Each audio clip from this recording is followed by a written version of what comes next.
warahmatullahi wabarakatuh.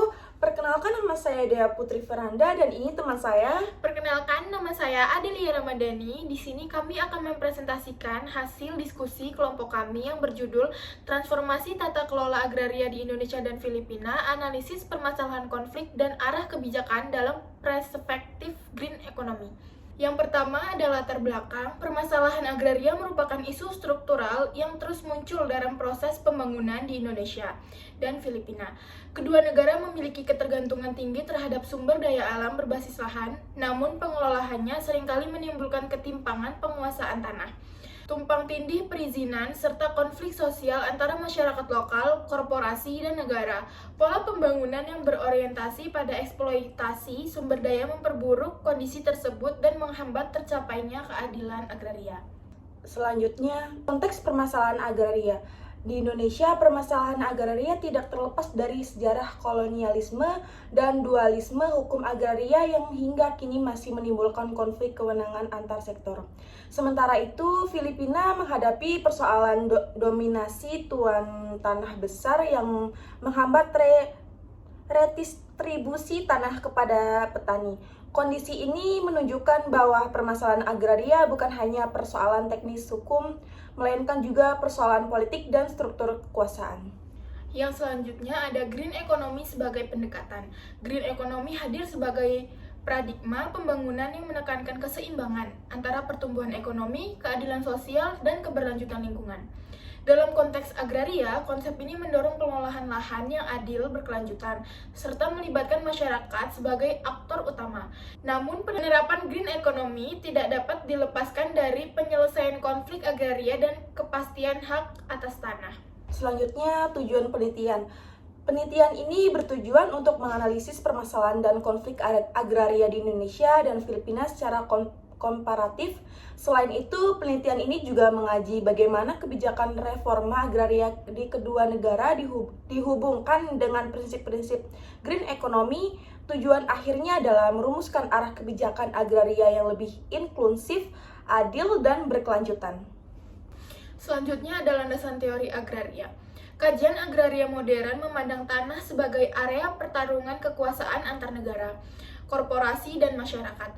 Ketimpangan kepemilikan tanah merupakan warisan kolonial yang diperkuat oleh kebijakan pembangunan modern yang berpihak pada investasi skala besar. Konflik agraria muncul ketika akses dan hak masyarakat atas tanah diabaikan demi kepentingan ekonomi dan politik tertentu. Selanjutnya, reformasi agraria di Filipina.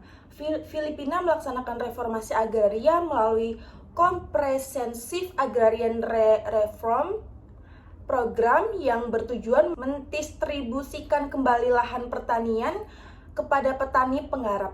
Meskipun secara kuantitatif, CERP berhasil membagi jutaan hektar lahan, implementasinya menghadapi hambatan serius berupa resistensi tuan tanah, lemahnya kemauan politik, serta keterbatasan pendanaan.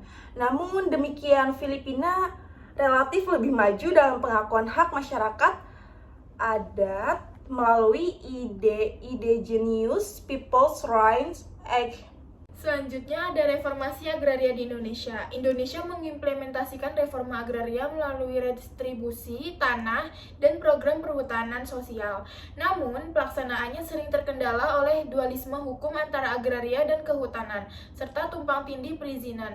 Akibatnya, konflik agraria di Indonesia banyak terjadi dalam bentuk konflik konsesi antara masyarakat lokal dan perusahaan perkebunan, kehutanan, maupun pertambangan. Selanjutnya, permasalahan agraria struktural. Permasalahan agraria di Indonesia dan di Filipina sama-sama berakar pada ketimpangan struktural. Namun, memiliki karakteristik berbeda. Di Indonesia, konflik lebih banyak dipicu oleh ekspansi industri berbasis lahan dan klaim kawasan hutan negara. Di Filipina, konflik agraria lebih berkaitan dengan kegagalan redistribusi tanah akibat dominasi elit, tuan tanah, dan penggunaan kekerasan terhadap petani serta aktivis agraria. Selanjutnya ada analisis komparatif konflik. Perbedaan utama antara kedua negara terletak pada sumber konflik dan aktor yang dominan. Indonesia menghadapi resistensi dari korporasi besar dan demokrasi sektoral yang mempertahankan kepentingan investasi. Sebaliknya, Filipina menghadapi perlawanan dari tuan tanah tradisional dan elit politik yang memiliki pengaruh kuat dalam struktur pemerintahan. Selanjutnya, green economy dan tantangannya. Penerapan green economy di sektor agraria menghadapi tantangan serius ketika konsep berkelanjutan justru digunakan untuk melegitimasi komodifikasi alam. Segmen pasar lingkungan seperti sertifikasi hijau dan carbon offset berpotensi menciptakan konflik baru apabila diterapkan tanpa penyelesaian hak atas tanah. Dalam kondisi ini, masyarakat lokal justru beresiko kehilangan akses terhadap lahan atas nama konservasi. Selanjutnya ada peluang green economy eksklusif. Green economy memiliki peluang besar jika didukung oleh reforma agraria yang inklusif.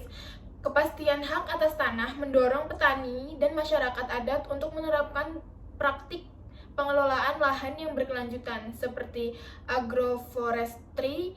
Model tata kelola berbasis komunitas terbukti lebih efektif dalam menjaga ekosistem sekaligus meningkatkan kesejahteraan masyarakat. Selanjutnya, kesimpulan. Kajian ini menunjukkan bahwa keberhasilan green economy sangat bergantung pada keadilan agraria. Tanpa penyelesaian konflik dan pengakuan hak masyarakat atas tanah, agenda berkelanjutan beresiko menjadi alat legitimasi baru bagi perampasan lahan. Oleh karena itu, reformasi agraria harus ditempatkan sebagai fondasi utama pembangunan berkelanjutan. Selanjutnya ada rekomendasi kebijakan. Pemerintah Indonesia dan Filipina perlu menetapkan keadilan agraria sebagai pilar utama green economy. Penyelesaian konflik agraria harus dilakukan secara partisipatif dan transparan. Selain itu, penguatan hak kolektif masyarakat adat serta harmonisasi regulasi agraria menjadi langkah penting untuk mencegah konflik baru dan mendorong pembangunan yang berkelanjutan. Yang terakhir adalah penutup. Transformasi tata kelola agraria yang adil dan berkelanjutan hanya dapat terwujud apabila negara berpihak kepada petani dan masyarakat adat sebagai pengelola utama sumber daya alam. Dengan demikian, green economy tidak hanya menjadi konsep normatif, tetapi juga menjadi praktik pembangunan yang nyata dan berkeadilan. Sekian presentasi dari kelompok kami akhiri. Wassalamualaikum warahmatullahi wabarakatuh.